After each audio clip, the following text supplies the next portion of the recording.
I always thought that marriage would be the beginning of a new, happy and peaceful chapter in my life. I never imagined that happiness would come with an unseen, yet brutal battle. A battle I never expected to fight. A battle against my own mother-in-law. I'm Emma, 30 years old, living in Seattle, married to Daniel for the past 2 years. We have a stable life. A small but cozy apartment, jobs that allow us to be independent. And most importantly, we love each other. Daniel is a wonderful husband, always making sure I feel loved and cherished. But there was one thing he couldn't control. His mother. Linda. From the very first time we met, I felt an undeniable distance. She didn't need to say it outright. Her eyes and demeanor were enough to tell me that I was not the woman she wanted for her son. That night at dinner, as I stepped into their home, I felt like an uninvited guest. Out of place, unwelcome, and judged. Linda looked at me as if she were searching for a flaw, a reason to dismiss me from Daniel's life. And then, the name Rachel came up. Daniel, do you remember Rachel? She used to make the most amazing lasagnas, didn't she? Linda smiled, her tone seemingly casual, yet dripping with intention. Daniel hesitated for a second before forcing a tight-lipped smile and nodding. Meanwhile, I sat there, still holding my fork and knife, unsure of what to do next. Rachel? The perfect ex-girlfriend in my mother-in-law's eyes. The one who, according to Linda, was gentle, graceful, talented and, most importantly, a perfect fit for this family. I could see the discomfort in Daniel's expression, but he didn't want to start an argument with his mother. I took a deep breath, forcing a smile. Rachel must be a great cook. Linda turned to me, her lips curling into a slow smile, but there was no warmth in it. Oh, she was. She was great at many things, Emma. I understood then. This wasn't just a casual remark. It was a reminder that I was not Rachel, that I would never measure up to the ideal woman she had envisioned for her son. From that moment on, I knew that marrying Daniel meant more than just building a life with him. It meant fighting for my place in it. And the scariest part? I had no idea how far Linda would go to push me out. At first I thought I could endure Linda's coldness. That if I was patient enough, she would eventually accept me. I was wrong. Very wrong. Because Linda didn't just dislike me. She wanted me gone. I have severe food allergies, something that has never been a secret. I grew up experiencing life-threatening reactions from even the smallest traces of peanuts or soy. A single mistake could send me straight to the emergency room. And Linda knew that. The first time, I wanted to believe it was an accident. One Sunday evening, Daniel and I went over to Linda's for dinner. I still remember the aroma that filled the kitchen. The rich scent of simmering sauce, the warmth of the stove, and Linda carefully slicing meat with an almost eerie focus. Emma, tonight I made creamy mushroom chicken, one of Daniel's favorites. I'm sure you'll love it. She smiled, watching me closely. My stomach clenched. I couldn't eat creamy mushroom soup. It almost always contained soy, one of my most dangerous allergens. Are you sure this sauce doesn't have soy? I asked, keeping my voice calm. Linda shrugged, feigning innocence. I doubt it, it's just canned cream of mushroom soup, what's the issue? Daniel immediately turned to his mother, his face tightening. Mom, canned mushroom soup usually has soy, did you check before cooking? Linda's silence stretched a second too long. Then she sighed, acting as if it had simply slipped her mind. Oh, I didn't notice. Honestly, Emma, you have so many allergies it must be exhausting.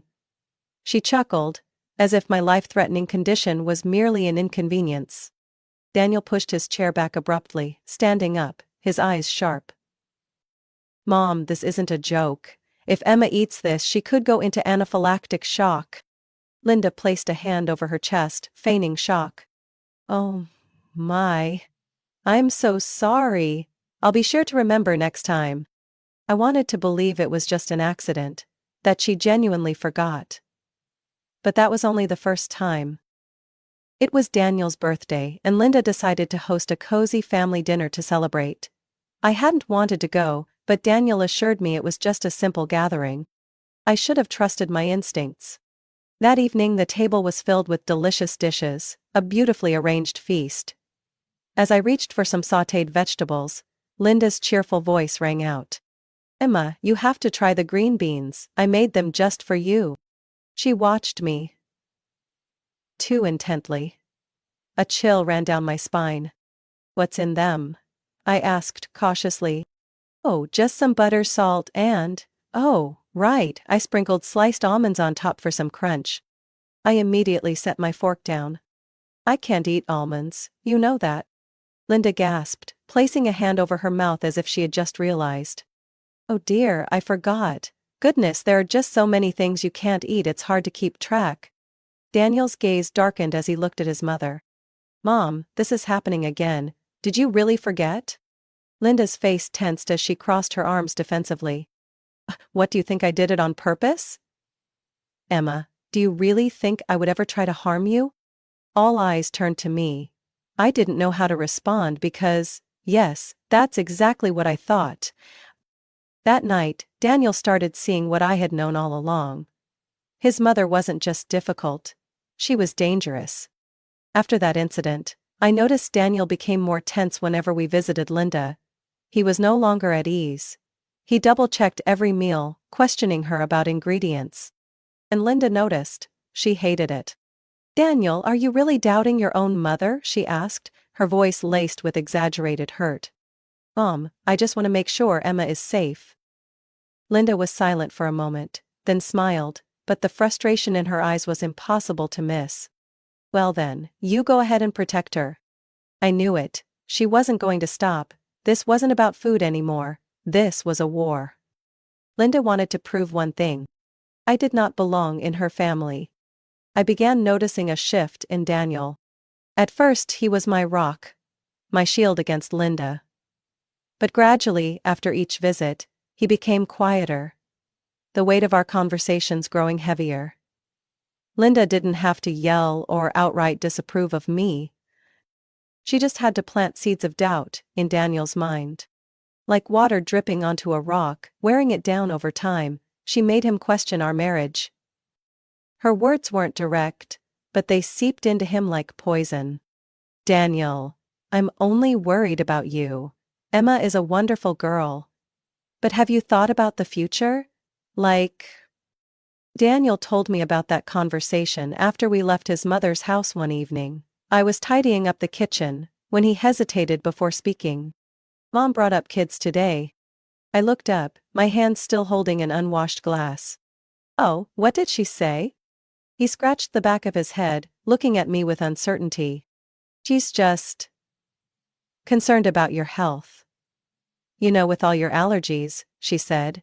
"Having children might be difficult for us." I set the glass down, my fingers tightening slightly as I tried to stay calm. "Do you think that too?" Daniel was silent. I could see the conflict in his eyes. I knew he loved me, but Linda's words had taken root in his mind, making him question things he had never doubted before. "I just think, is it too risky? I mean, if you get pregnant, you'll have to be extremely careful with your diet, with medications. Mom is just worried that you could be in danger, or that the baby might inherit these allergies." I took a deep breath. "Daniel, we talked about this before we got married. We knew there would be challenges, but it's not impossible. Plenty of people with food allergies have perfectly healthy children." He looked at me, something like hesitation flickering in his eyes. "I know, but Mom said..." I cut him off. "There it is again. Mom said. Daniel, do you realize? Every time we're happy, your mother finds a way to plant doubts in your head." He frowned, as if he had never considered it that way before.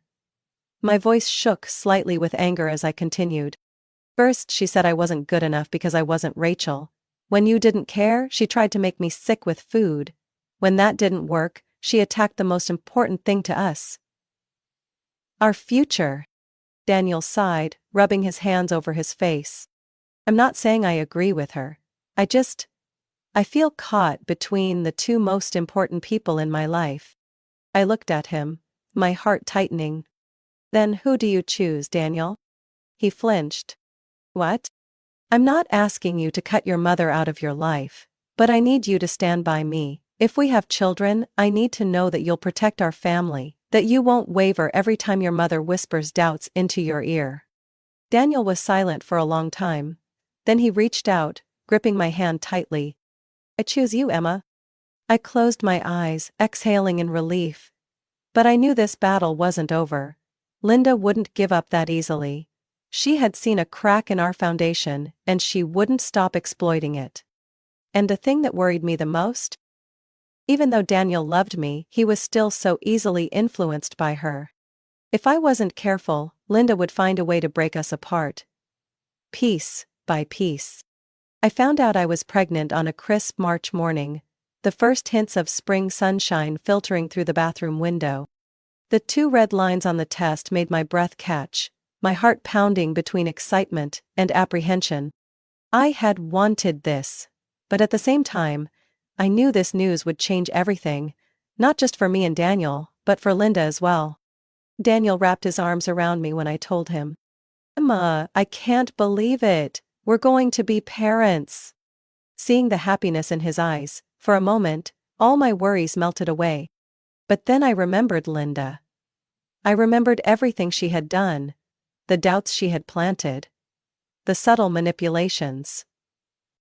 And I knew this would be a turning point in my war with her. Linda reacted exactly as I expected. Really? You're pregnant? Her eyebrows lifted when we announced it over dinner. Her smile appeared, but it wasn't the excitement of a soon-to-be grandmother. It was the smile of someone who had just found a new weakness to exploit. Oh, Emma, you'll have to be so careful. With your health, pregnancy can be risky. Daniel squeezed my hand under the table. I saw his jaw tighten. Mom, don't say that. Emma and I have already spoken to the doctor and everything is fine. Linda took a slow sip of her wine, her eyes locked onto me. Is that so? But are you sure, Daniel? I just worry about the baby. Emma's allergies might affect your child too. It could be born weak or with issues. A surge of heat rose in my chest. Linda, our child will be healthy. And I will do everything to make sure of that. She gave me a thin smile, a glint of calculation flashing in her eyes.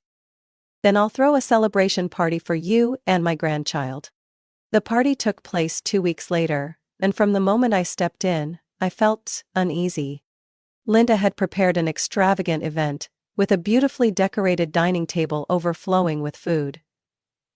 Family members laughed and chatted, congratulating me and Daniel, but all I felt was tension. Daniel stayed close to me, his eyes constantly tracking his mother. We both knew this party was not just a celebration. Linda placed a gentle yet unsettling hand on my shoulder. Her smile almost too soft. Emma, you have to eat a lot, you're eating for 2 now. I nodded slightly but carefully chose the safest foods on the table. As I reached for a piece of bread, Linda suddenly spoke up. Oh, Emma, maybe you shouldn't eat that. I'm not sure if the chef used soybean flour. I froze.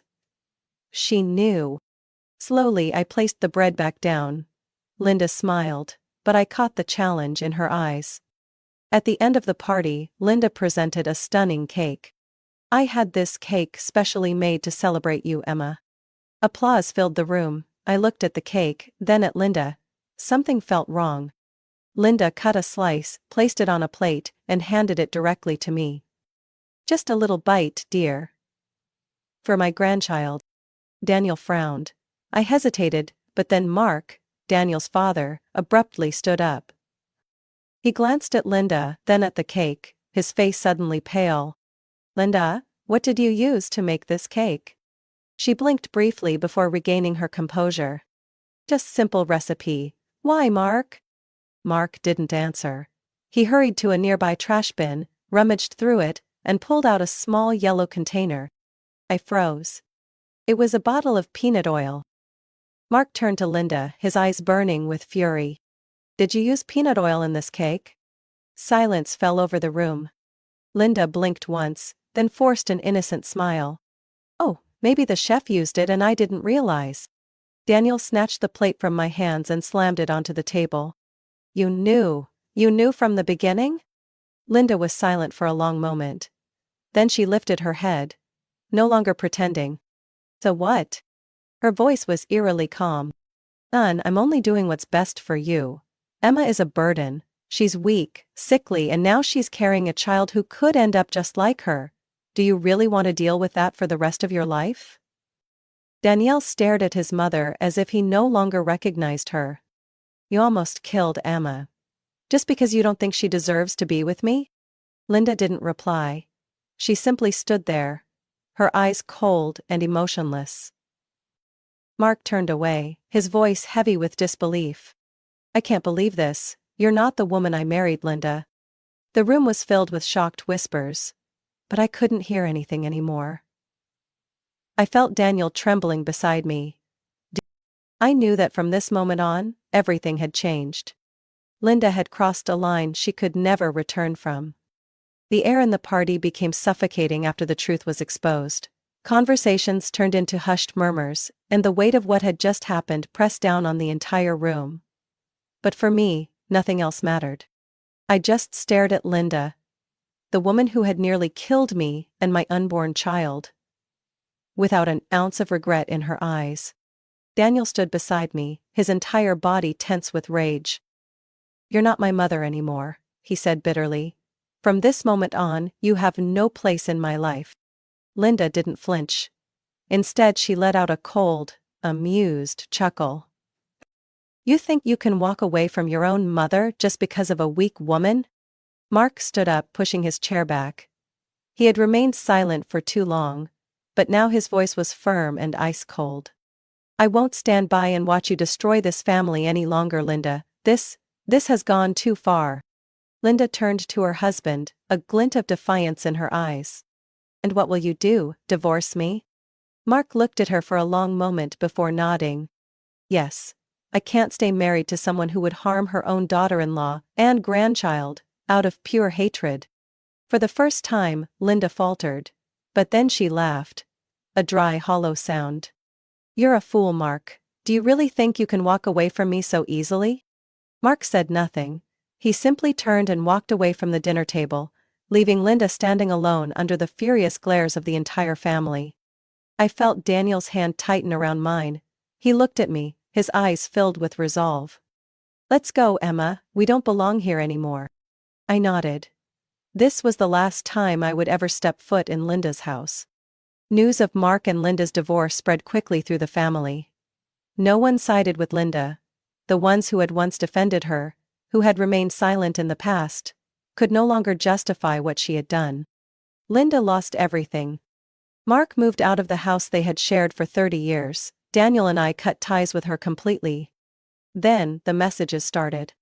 At first, they were full of excuses. Then, anger. And finally, desperation. "Daniel, I only did this for you. How could you turn your back on your own mother? Emma, you destroyed this family. I hope you're happy now that your husband has lost his mother. You'll regret this, Daniel. One day, you'll see that I was right." Daniel never responded to any of them. One by one, he deleted them, erasing the last remnants of Linda from his life. I saw that he didn't cry, he didn't break down, but I knew the pain was there, deep inside him. "Are you okay?" I asked as he sat by the window, staring at the city lights. He was silent for a moment, then took my hand, pulling me close. "I don't know, Emma. I just know that my mother isn't my mother anymore." I rested my head on his shoulder, listening to the steady rhythm of his heartbeat. "We're going to be okay. From now on, it's just us and our child." Daniel smiled. A sad yet determined smile. "Yes, just us." The final months of my pregnancy passed in peace. No more whispers, no more manipulation, no more carefully laid traps from Linda. We focused entirely on our little family, on the life we were about to welcome into the world. I still heard bits and pieces about Linda from relatives. After the divorce, she was alone. No one wanted to be associated with her anymore. I didn't hate her. but I didn't pity her either. She had pushed herself out of our lives and now, she had to live with the consequences of her own actions. On the day I gave birth, Daniel sat beside me, holding my hand through every painful contraction. And when our baby's first cries filled the room, I saw tears in Daniel's eyes. For the first time since everything had happened. "Emma, you destroyed this family. I hope you're happy now that your husband has lost his mother. You'll regret this, Daniel. One day you'll see that I was right." Daniel never responded to any of them. One by one, he deleted them, erasing the last remnants of Linda from his life. I saw that he didn't cry, he didn't break down. But I knew the pain was there, deep inside him. "Are you okay?" I asked as he sat by the window, staring at the city lights. He was silent for a moment, then took my hand, pulling me close. "I don't know, Emma. I just know that my mother isn't my mother anymore." I rested my head on his shoulder, listening to the steady rhythm of his heartbeat. "We're going to be okay. From now on, it's just us and our child." Daniel smiled. A sad yet determined smile. "Yes, just us." The final months of my pregnancy passed in peace. No more whispers. No more manipulation. No more carefully laid traps from Linda. We focused entirely on our little family, on the life we were about to welcome into the world. I still heard bits and pieces about Linda from relatives. After the divorce, she was alone. No one wanted to be associated with her anymore. I didn't hate her, but I didn't pity her either. She had pushed herself out of our lives, and now, she had to live with the consequences of her own actions. On the day I gave birth, Daniel sat beside me, holding my hand through every painful contraction. And when our baby's first cries filled the room, I saw tears in Daniel's eyes. For the first time since everything had happened, the doctor placed my tiny baby in my arms. A new life, untouched by the darkness of the past. Daniel gently brushed his fingers against our child's cheek and whispered, "Hey there, little one, we've been waiting for you for so long." I looked at him, then down at our precious baby. We had made it through the storm. Linda was nothing more than a closed chapter, a ghost of the past with no power over us anymore. We were no longer afraid, no longer controlled. All that remained was a fresh start. A real family. Emma's story is a powerful reminder that family isn't always the safe haven we expect it to be. Blood ties do not excuse manipulation or toxicity. Setting boundaries, protecting yourself, and safeguarding those you love, is what truly matters. In real life, many of us encounter toxic relationships where love is weaponized as a tool of control. But like Emma and Daniel, we have the power to choose. We have the right to say enough, and build a new life, free from the chains of the past. What are your thoughts on Emma's story? Have you ever experienced a toxic family dynamic like this? Share your thoughts in the comments. And don't forget to follow the channel for more real and emotional stories about family and life.